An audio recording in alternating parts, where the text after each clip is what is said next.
leaving wisdom. You know, I found out that whether you go to University of Maryland, Eastern Shore, Morgan, Copeland, City, Poly, Douglas, it doesn't matter which school you go to, contrary to what you think, you don't know everything. That's right. That's right. You know something, but you don't know everything. And I think, Medford, that's why I like that show Jeopardy. Patsy and I compete against each other watching Jeopardy. And Reverend Royce, the only problem I have with Jeopardy is I realized when I was in school, there were some things they didn't teach us. Amen. That a lot of other people learned. Amen. Now, just for you were looking at me funny. Phil, I cannot look at a painting and tell you who the painter was. I mean, maybe Mona Lisa, but other than that, I can't look at it. And I was looking at the courses offered by the community college, Catonsville, Reverend Barnes, and there's a free course I want to take. Now, don't get upset. It's in wine tasting. Okay. That's good. Okay? Because see, when I grew up, everybody knew what Thunderbird tastes like. Huh? Something different. Boone's Farm. But this Wild Irish Rose, and they even knew what Movie Foobie tastes like. That was a green looking wine. Amen. But we got some witnesses. You ain't got to ask for witnesses. But I want to go and learn, Reverend Barnes, when I go out with a guy named Roland Douglas. When we go out with him, he can order wine and know what goes with what. That's right. That's right. I know y'all say red with meat and white with fish.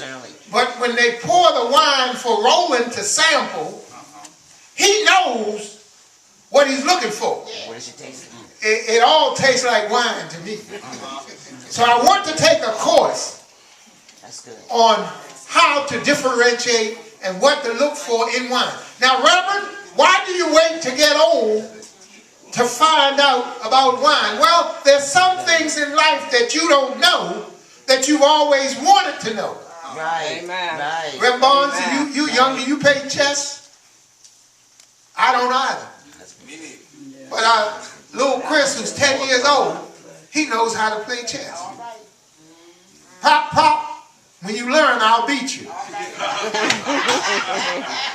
I said you probably would. Now, getting back to the book of Ecclesiastes, the writer is trying to pass some information on to his son. Do you realize that a lot of information you think you know, you didn't get it out of a book? And you didn't necessarily live it. That's right. Somebody told you. That's right. I told you Sister Love was teaching Khalid how to cook. And that's good. Because she made some cornbread the other day. Before she gave us some, she apologized. She said, I think I beat it too much. And I was trying to figure out, Barnes, you beat cornbread? Y'all laughing, but my cornbread came in a little box. Oh, okay. Jiffy. Wasn't it Jiffy? Yeah. It was good cornbread, but there's something, Lakita, about the cornbread that Sister Love makes, right, Patsy? That she beat too much. It was good. I said she should have beat it some more. Amen? So when you learn some things, now, some of you now, I know Sister Lorraine Moore can cook. I'm not sure if she picked it up or somebody taught her. Carol, we know you can cook too. Carol can cook too. Now, a lot of things you learn now. Mama knew how to bake, but Daddy taught Joyce how to cook. Mama could bake, but Daddy taught her how to cook. Okay? And especially how to cook white rice.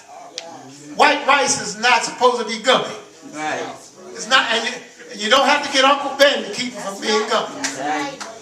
But Pop would take any kind of rice, gummy. He taught her how to make hoe cake. That's where you keel the dough and you put it in the frying pan. So I know y'all brag about Joyce's cooking, but she had to learn from somebody. So the writer Solomon says there's some things we ought to pass on to people.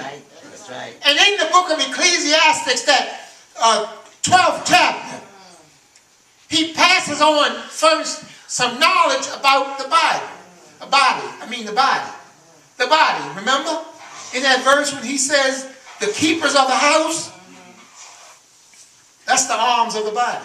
Y'all didn't know that, did you? The keepers of the house. Somebody thought it was a god. No, it's the arms. Because you see, when he talks about the house, he's referring to the human body. The strong that he talks about is the legs. He says eventually they'll be unable to support you up. Then you'll need a walker or a walking stick. Huh? I know you read it many times and you know it. But he says, those that look out of the window. He's talking about the eyes, right? Huh? Eventually they're going to get bad, don't they? Yeah. Those of you with glasses, those of you with double bifocals, eventually their eyes will get weak. I know when I was young, they used to call me eagle eye. Oh. Now they call me coke eye. Can't see worth nothing. And the sound of the grinding shall cease. No, the grinding is the gums. Because what happens is your gums what's that word? Recess? Recede. Amen? See there? You learned something already. And we shall be afraid of that which is high. Uh-oh. That's kind of true, ain't it? When you get older, you develop a fear of height. Oh. When I was young, I climbed anything. Climb up any tree. Now, I get nervous driving, what is that route, 68 or 67 out by Cumberland? The one with the mountains? Y'all don't know what I'm talking about. But if you drive it, you go up, and you have all these signs that say sand pit at the foot. If your brakes fail, I pray, Lord, don't fail me now. The almond tree shall flourish. The almond tree, not a tree, your head. You know, I was all black hair before I came here. I know that's But right. the almond tree has picked up some. And he says, the grasshopper shall be a burden. What does that mean, the grasshopper shall? Well, it gets to a point when you get old and even the grasshopper is too much weight. You don't want it on you. Well, Reverend Turner, why are you going through all this? Because I want you to understand that Solomon wanted us to understand you're going to get old. I get tired of senior people complaining about their aches and pains. As long as you live, you're not going to be the same. Amen. And that's why I'm impressed when 96-year-old Miss Bass get around better than some of the 46-year-olds.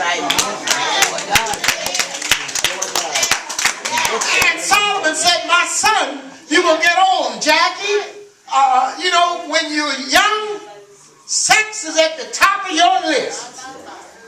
I know y'all going to disagree.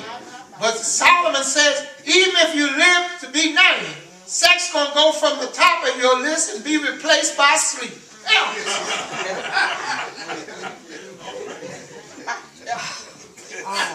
It reaches a stage when Viagra don't help you. And Solomon says that's to be expected. Now, brother preacher, what are you talking about this morning? The fact that Solomon told us we're going to get old. And the things we used to like, the foods we used to like some of you used to eat a lot of pig feet, hog maws, and chitlins, didn't you? Yes. But as you got older, the doctor told you blood pressure, cholesterol, so you had to kind of give them up. Michael Turner's upset when they took the gallbladder out. They told him you got to watch the fried chicken. That's right. Doctor said, you know, you can eat chicken, just take the skin off. Michael said that's the best part of it. fried chicken, the skin, but the doctor says, go ahead and eat all the baked chicken you want. But leave the fried chicken alone. That's one thing that happens when you get older. You've got to give it up. Now, you don't really have to give it up, Calvin. I hear a lot of folks say, I don't care what the doctor says. I'm going to do what I want. And I said, go ahead. And we'll be sure to come to your feet. That's right. Well, get to the important part. I want to give you some advice Solomon told his son. And after he went through the body and explained that to you, in the 14th verse, the last verse, Solomon tells his son, say, look, I want you to understand one thing. Whether you do it in Washington, New York, Philadelphia, Florida, California, it matters not. Whatever you do, God sees it. Amen. That's right. And Solomon says, that shall be brought to light on the day of judgment. That's right. You see, we're worried about what Trump has done and the fact that Hillary has done. You ought to be concerned about what have I done. Right. That if brought to light will be embarrassing. Amen. That's right. Now look, y'all can talk about Trump, but you've done something in your life that you don't want. Dottie, the man said we all got some skeletons we want to keep locked in that closet. In fact, Jackie, a man told me some of us got so many skeletons we got several closets. Said we can't put them all in one.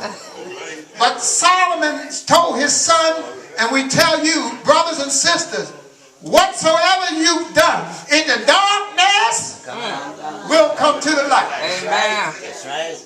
The sad part, it comes to light when you least expect it. Amen.